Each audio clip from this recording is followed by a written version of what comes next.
Hi, good afternoon, everybody. Can you all hear me at the back okay? Yeah, good. My name's Alanna. I'm a book historian here at the university. Being a historian is really, really good because it's a bit like being a time traveller. You get to go to the past and look over people's shoulders and see all the interesting things that they were doing. And today we're all going to be time travellers together. So we're going to go back 400 years. In fact, we're going to go back a little bit more than that because we're going to go back to the year 1593. And I'll tell you why in a minute. We're going to see what everybody's up to. But first, we need to see what kind of a place this is 400 and a bit years ago. So what have people put up on the Mentimeter? Chicken is very large. I'm not totally sure why.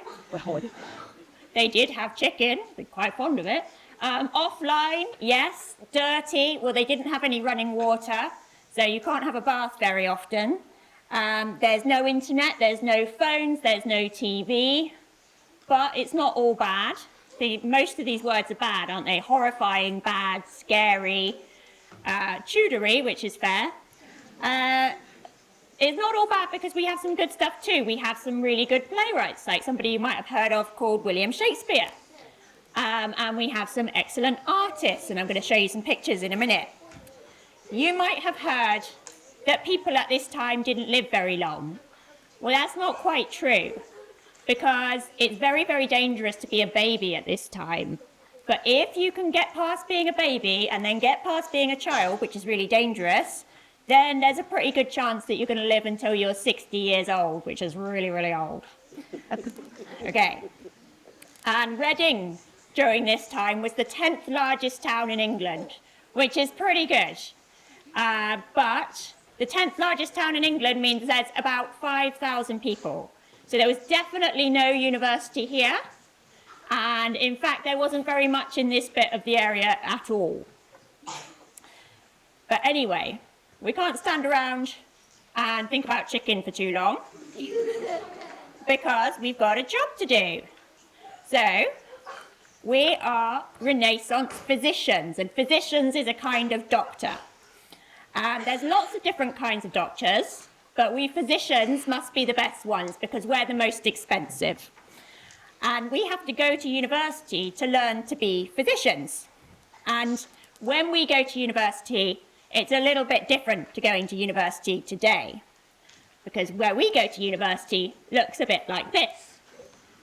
So this is a lecture theatre, but it's not quite the same as this one. You can see that what we're doing in this lecture theatre is we're cutting up dead bodies to look inside them. Okay?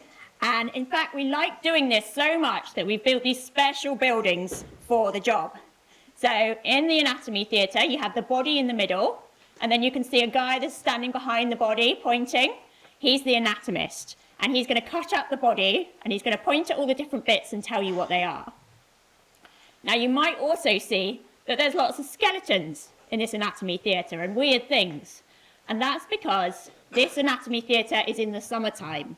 And in the summertime, it gets really stinky because it's too hot. You can't leave the body lying around in the hot weather. So instead, they put things in there, like skeletons. One of them has a piece of rhubarb shaped like a dog. One of them has a pair of skis that they don't really know what it is. They've got it from Finland. And then people can come and look at those in the winter, get the bodies back in, and we can all have a look at the bodies as well. So we've learned quite a lot from looking inside people's bodies, because we used to think that bodies looked like this. Okay? I don't know why he's cross-eyed, but that I feel is important somehow. And now we know that they look a bit more like this. And the most important person who helped us with that was somebody called Andreas Vesalius, who is a fancy name, but his name actually means Andrew the Weasel. Yeah. And here is a picture of him. No, he's not there. Okay, he's disappeared, which is just as well because he is a bit shifty in general. And one of the things that makes him a bit shifty is that it's rumoured that he got his hands on extra bodies by getting his students to go to graveyards and go and dig them up. That is not allowed, people. So, our theory of the body It's quite complicated, and probably the easiest way to tell you about it is with this picture. So, to be a good Renaissance doctor, you are going to need to know something called the humours. So if you've ever heard somebody say, oh, they've got a good sense of humour, yeah, or you're in a bad humour or a good humour, well, those expressions come from Tudor times. So we believe that there are 4 humours in the body, and your humours are responsible for everything about you. It's what kind of illnesses you're going to get, what kind of personality you have, even what you look like. So, here they are. We've got black bile, which is the melancholy humour. We've got yellow bile, which we call choler. Phlegm, which is a kind of wet, snotty humour. And blood, which is called the sanguine humour. And these are things that go round and round your body and your veins and your arteries. I know it's confusing because one of them is blood, but they also go around in the blood. Look, I don't make the rules, like, that's just how it is. And we can tell quite a lot about you from your humours. So, look about you, and you might want to think about what kind of humours you think you would have, or maybe that you think your mum or dad would have. So if you're a sad sort of person, and you've got dark hair, and maybe you tend to get lots of headaches, and that probably means you have lots of melancholy humour. But if you're very pale, and you don't have very much hair, and you have really stinky feet, then that probably means you've got lots of phlegm humour. And we can change the humours. You don't have to have stinky feet forever. We can change them with medicine. We're going to get to that in a minute. So, we can't dilly-dally for too long because we've got to go and treat some patients. And here is our first one. So, this is Mary. Okay, you can see Mary's quite rich from her clothes, but she's not feeling very well because she says she's been having terrible headaches. So how can we diagnose Mary? We've got no x-rays, we've got no ultrasound or things to look inside her body. So we are going to need to find out a bit more about her humours. And there's one way that we can do this that you can all help me with. Okay, so my helpers are going to get involved here. Okay, and they are going to hand round some samples. Because what we do to find out about Mary's body and find out what's going on with her humours is we have a look at her wee. Yeah. We've got enough samples for everybody to have a good look at Mary's wee.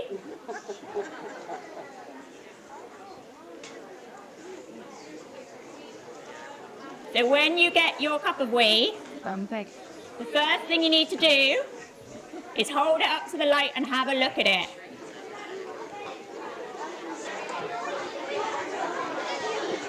Okay, helpers, has everybody got wee who wants wee? It's not a sentence I ever thought I would be saying, but here we are. Okay, so listen up. If you've got your wee, have a good look inside the cup and have a look at it. Yeah, do you think it looks like normal wee colour or does it look a bit funny? Stick your hand up if you think it's normal wee colour. Okay, stick your hand up if you think it looks a bit funny. Okay. Now, we're going to give it a good sniff. All right. Who thinks it smells a bit funny? Put your hand up. Okay. And now, because we are real doctors, if you want to, you can drink the wee.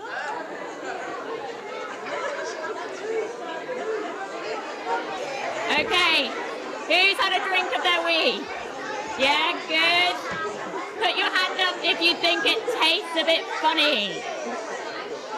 Yeah. Okay. Mary's wee, it looks a bit funny, it smells a bit funny, it tastes a bit funny. So what do we know about Mary? Well, the wee is a bit sweet, and that tells us that Mary might have what we in the Renaissance, in Tudor times, call the pissing disease. Nowadays, you call this diabetes, okay? The second thing is the wee is a bit dark, yeah? And that tells us that Mary might have too much of the dark humour, the black bile, melancholy. So, that's not too surprising because you will see that unfortunately, Mary is a woman. And that means that her body is naturally cold. So she's going to have lots of black bile, which is the cold humour. And you're born with lots of hot, wet humours. And then as you get older, as you get to your mum's and dad's age, and my age, then your body gets colder and drier. And that's why old people have lots of wrinkles. They've literally shriveled up like a raisin. Okay? And if Mary's headaches are coming from the black bile, then we'd better get rid of some of that humour from her body. And we've got 2 ways we can do this. So the first way is Mary can change her diet. So Mary's black bile is cold and dry.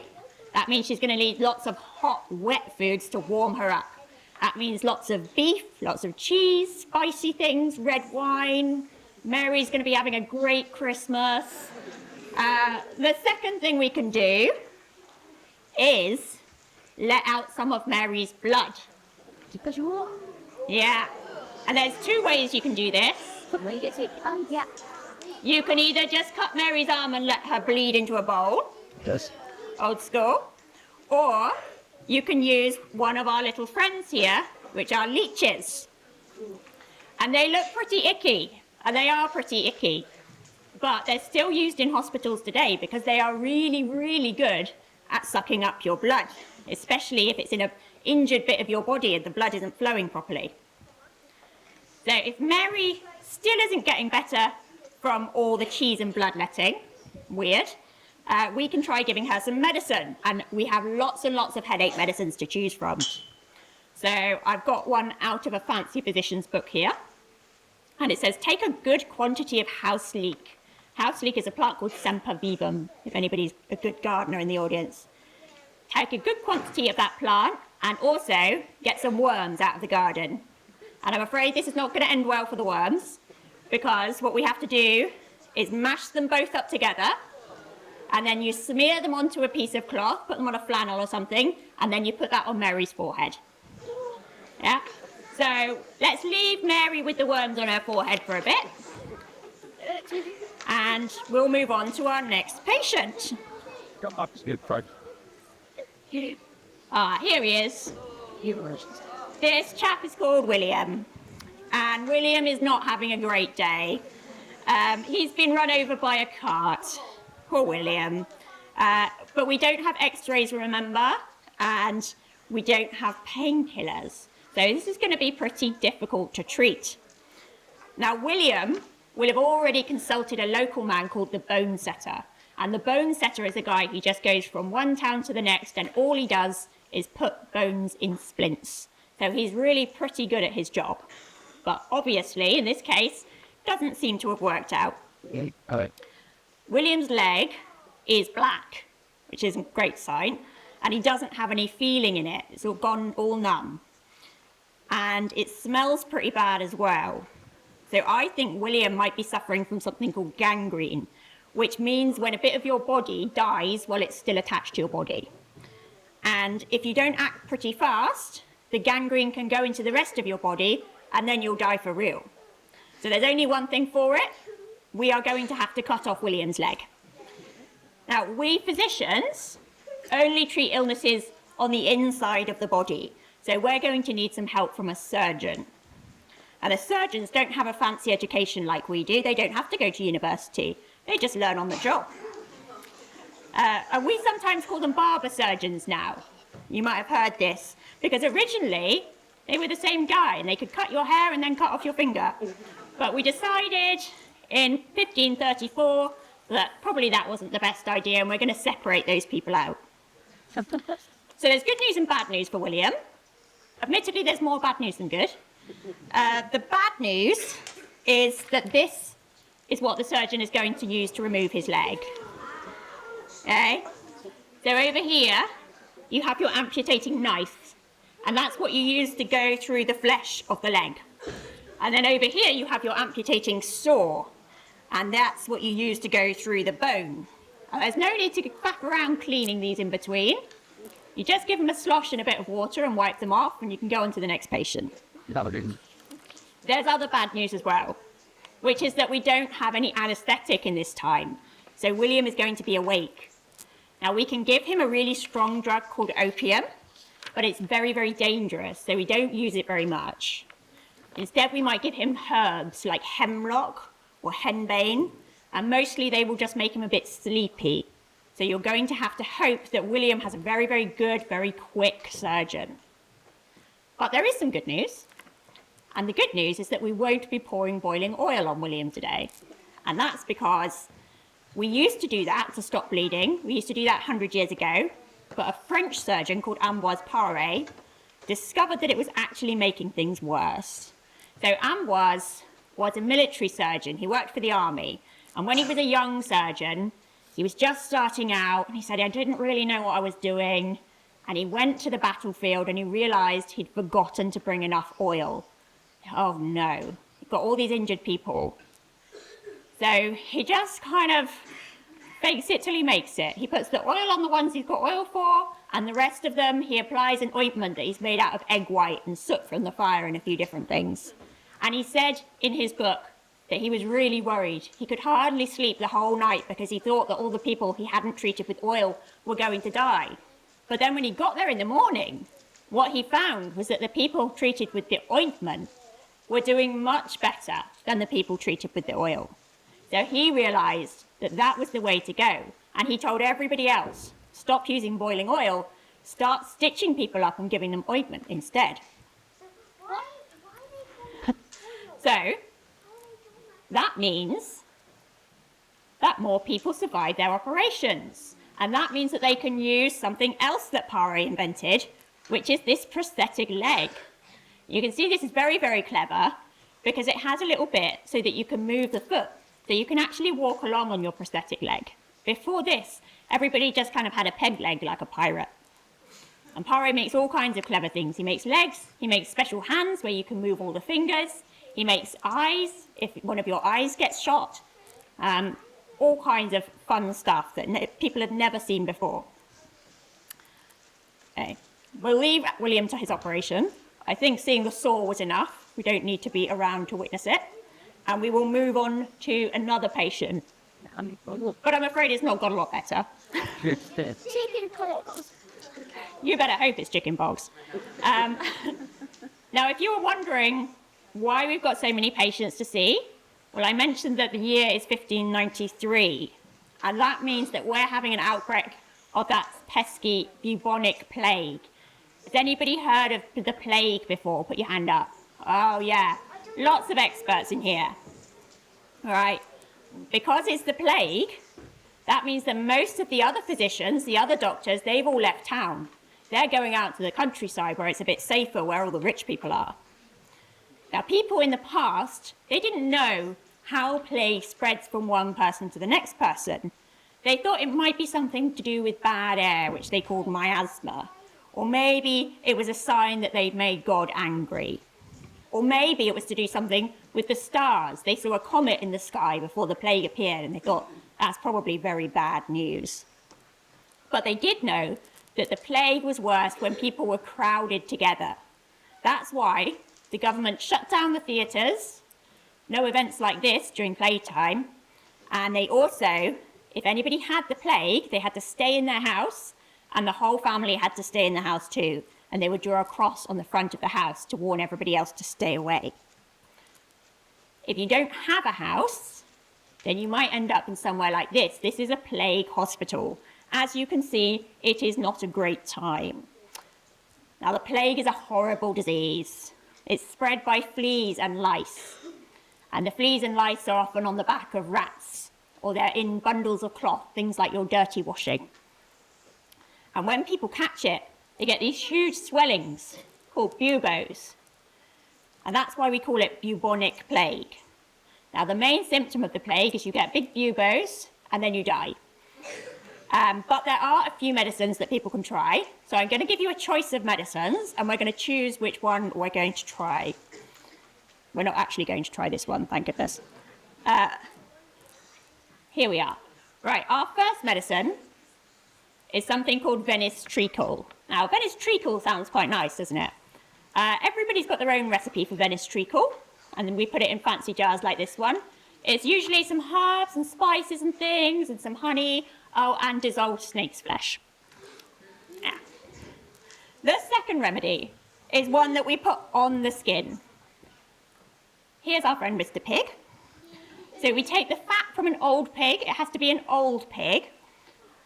We take some scabious, which is a plant that you find in the garden, and the yolk of an egg. And then you smush that all together and you put them on the person's sores. And hopefully that's going to help. At least nobody's going to go near them. Awesome. And the third remedy, which is my personal favourite, is very special. Right, first you will need a toad. Get your toad, put it somewhere you can see it, and now stare very hard at the toad for about 15 minutes. And the toad will be so angry about being stared at that it will die.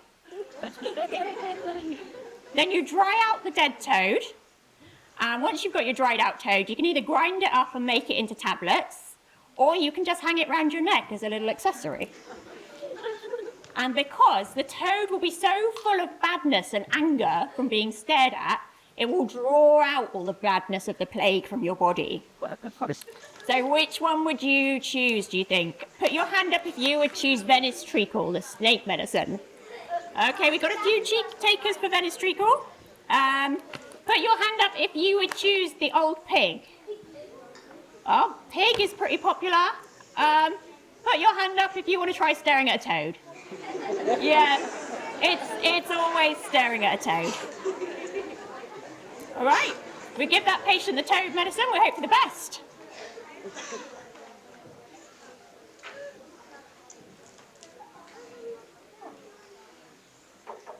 So that's enough doom and gloom for a minute. We've had plague, we've had taking off legs. Let's have something nice. A nice little baby. Yeah. Now, normally, physicians, doctors, don't go to childbirths. They are supervised by midwives and by a few of the mother's friends. And we call those friends gossips. And they're called gossips because it comes from the word god sibling, which means the people who were there when the baby will be christened. So if somebody tells you to stop gossiping, you can say, no, I'm a god sibling. And it will sound much, much better to your teacher. But doctors will come to rich women when they are about to give birth, and they'll just hang around in the house just in case anything goes wrong. The slightly tricky thing about giving birth in this time is that if the baby gets stuck, there's not all that much you can do. But there is one very clever lady called Jane Sharp, and she is a very experienced midwife, and she's written the first book about babies that's actually written by a woman. It takes until the middle of the 17th century, but once she does it, everybody loves it. And she says that if the baby gets stuck, you can try and move the mother around, you can get her to walk around, you can get her to stand on her head, and that by that way, the baby will sort of shift around and hopefully they will come out. It's always a bit exciting going to a childbirth because we also believe in something called maternal imagination, which sounds very fancy and it is quite weird. So if the mum, while she's pregnant, thinks really hard about something, then the baby can come out looking like that thing. That means if you are mum, you are pregnant, and you have a really strong craving for strawberries, your husband better go and get you some strawberries, because otherwise your baby could come out with a strawberry-shaped mark on them somewhere. If you get really frightened by a dog while you're pregnant, then maybe your baby will come out and it'll be all hairy. If your baby comes out looking like your next-door neighbour, that is because you were very frightened by your next-door neighbour while you were pregnant, and no other reason. We have one trick up our sleeves, which is a new invention. It's from a family called the Chamberlain family. There are 5 generations of this family. They've come over from France originally, and they're all doctors. And they're all kind of, I don't want to say villains, but they have a loose relationship with the moral side of medicine. And they have what they call a secret. They are very precious about their secret. When they go to childbirth, they will take in their secret in a great big box, and they will ring bells and things, and they'll even blindfold the lady that's giving birth so that she doesn't see the secret, because they want to sell it, and they can only sell it if nobody else knows what it is. But the secret is actually something quite simple, and it's something some of the grown-ups might have seen a version of themselves, and this is called the forceps. It's very, very simple, but it means you can get the baby out if the baby gets stuck. And once the secret got out in the 1700s, then it was kind of good and bad. It was good because you could get the baby out and the baby didn't get stuck, but it was bad because we know men love gadgets, and as soon as you have the forceps, the men want to use the gadget, they want to get involved. And of course, do we think that the male physicians are washing their hands before they go to deliver the baby? No, they are not. So that was bad for the mothers. So I think we'll leave that frankly startling image of the forceps. And we will see one more patient. This lady is a bit different. As you can see, she doesn't look ill, but she looks pretty sad. And her family have brought her to see us because she's been behaving a little bit strangely. She's sad all the time. Sometimes she sees things that aren't really there. She has bad dreams. And she has what we would call madness, but you would now call mental illness. Now, lots of people think that in the past, when we saw people with mental illness, we just locked them up, or we said they were witches. And it's true that in the past, we didn't really understand the brain. So sometimes people with mental illness were confined in a place called Bedlam in London, which was a bit like a cross between a hospital and a prison. But not everybody. For a lot of us doctors, we tried to cure people with mental illness. And some of our treatments were things like leeches, or special diets, or making people be sick on purpose, which were not great. But some of them were really quite sensible. So things like making sure the person sees their friends, making sure they go and do some exercise in the fresh air, had nice things to eat, listened to cheerful music, making sure they didn't study too much. That was very important. So I think the best thing we can do here is give the patient a prescription for those things. Right. That's us pretty much finished on our rounds. And as you can see, Tudor people believe some pretty weird stuff. And a lot of the cures didn't work. As it turns out, staring a toad to death, actually quite difficult. But we shouldn't forget that some of the things we count on for our health today actually got started in this era. So should we round up with some things you might not know? Right. Here's our first one. 17th-century doctors were the first ones to realise that your blood goes round and round your body, pumped by your heart. Before then, we thought it just kind of sloshed around. And because we realised it goes round and round, we also worked out how to do this, which is a blood transfusion. Admittedly, the transfusions had a flaw, and you might be able to spot the flaw on this slide, okay? So they thought, we'll start doing the transfusions, we'll start off doing them between animals. Right, if you put the blood of a fierce dog into a tame dog, does the tame dog get fierce? Well, the tame dog is pretty cross. And then we thought, what if we did them between different kinds of animals? What if we did a cross between like a dog and maybe a chicken? What would happen? And then we thought, what if we did a cross between animals and humans? And that's what's happening here. So this man here, he's supposed to be mad, okay? He's not actually very mad, but we have paid him. So he's agreed to have the blood of a sheep put into his body. And that's because a sheep is a nice calm animal, so we thought it would calm him down. And actually he didn't die. But they did the same thing in France, and they put the blood of a cow into a man, and he did die, and then we had to stop doing it. But the idea was good. And look, he's made a special quill. He's made it out of, he's made a pipe out of putting different bits of quills together, which is very ingenious. Right, the second thing is that this is the start of all doctors being trained. Now, it sounds obvious today that you wouldn't go and see a doctor that wasn't trained, but actually, initially it was just the physicians, it was just the very, very posh doctors who had to have any university training. And then after a while, they thought, oh, maybe all the other doctors should have some kind of training too. The surgeons, because they work a lot with sores, tended to learn their training on the job. And if you were the child of a surgeon, you got some great work experience. There's a great story about a surgeon, and he's chopping up a man. I think he's cutting off one of his fingers or something like that. And the man is a big, burly man. And usually, if you're a surgeon, you might have a couple of helpers that will kind of hold down the man, just in case he decides halfway through that he doesn't want to have his finger chopped off after all. And on this occasion, the big burly man, he shouts and he screams, and the other helpers run away. And the surgeon says, oh man, this is bad. His little son is there, about the same age as you guys today, and his son's just holding onto his leg. And he's like, I don't know what to do. And the surgeon's pregnant wife runs in from next door and sits on the man. And that's how they complete the operation.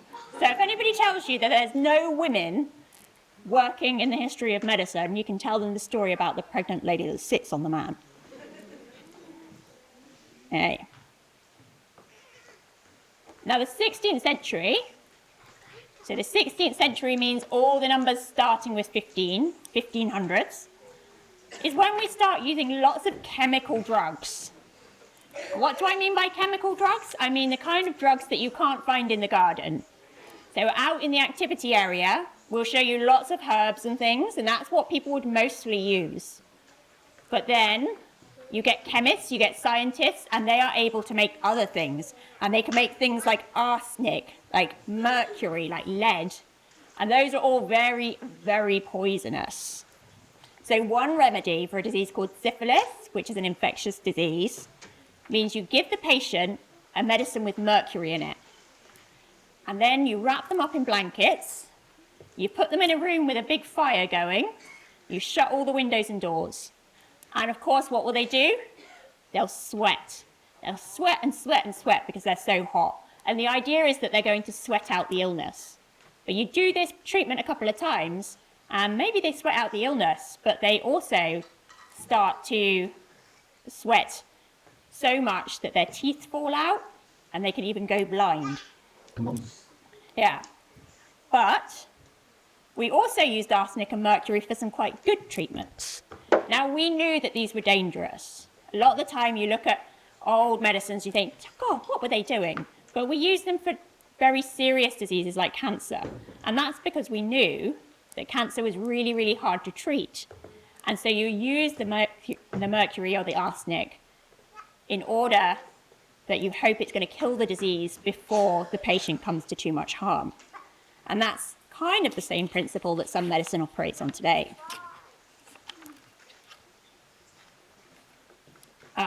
This is my personal favourite.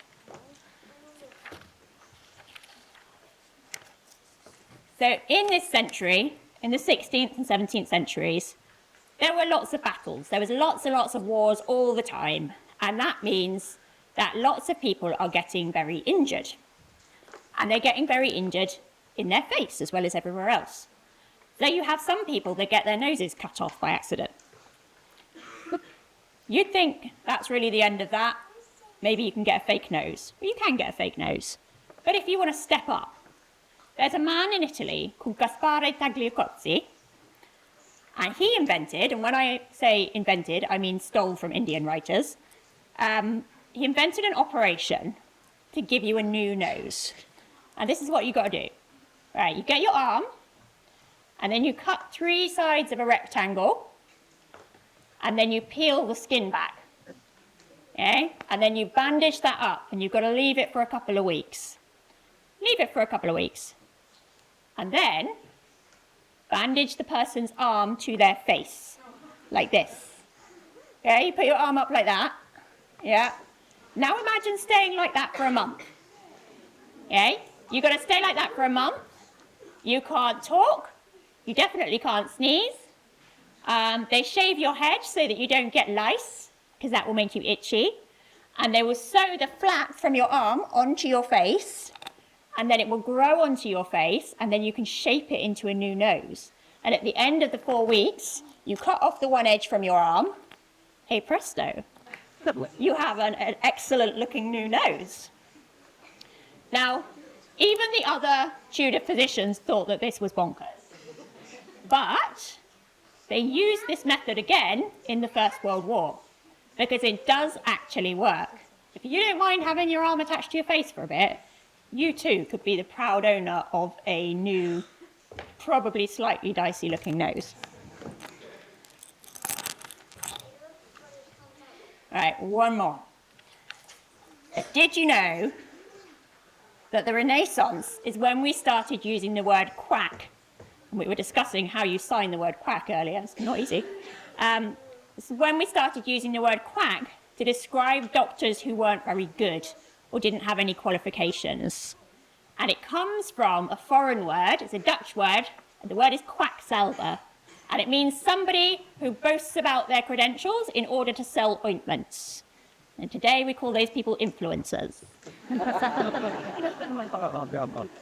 Now, posh physicians like me use the word quack about anybody they don't like. And there was lots of strange people doing medicine in this period. One of my personal favourites was a guy called Valentine Greatrakes, which is a fantastic name. And then he had an even better nickname, because his nickname was the Stroker. And he comes over from Ireland. One day he just wakes up and he thinks, I bet I can cure people by stroking them.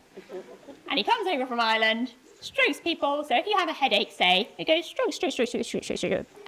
Stroke the headache out of your fingers. And he's so popular. He goes to Worcester. They love him. He goes to London. The king doesn't love him, but it's okay, because he goes into the parks in London and there's huge crowds. A lady goes to see him and it's so crushed that she can't get near him, and she buys a jar of his wee and she puts it into her ears and drinks the rest of it. And apparently her belly, which was 3 yards compass, is now only 3/4 of a yard. So it's like a very early version of Ozempic.